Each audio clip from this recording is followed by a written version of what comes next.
In other top stories across Texas, tonight we're awaiting the release of 911 calls during the Hill Country flood on the 4th of July. In a video earlier tonight, Kerrville Police Chris Paul announced that release. That department says the calls will be released in their entirety to 8 media outlets across the state and country.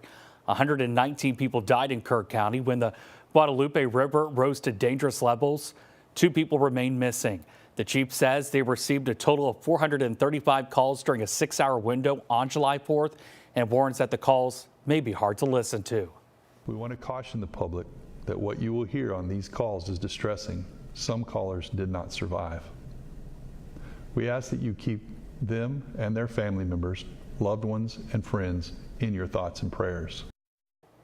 We'll have the latest updates once we know more on air and online at CBS19.tv.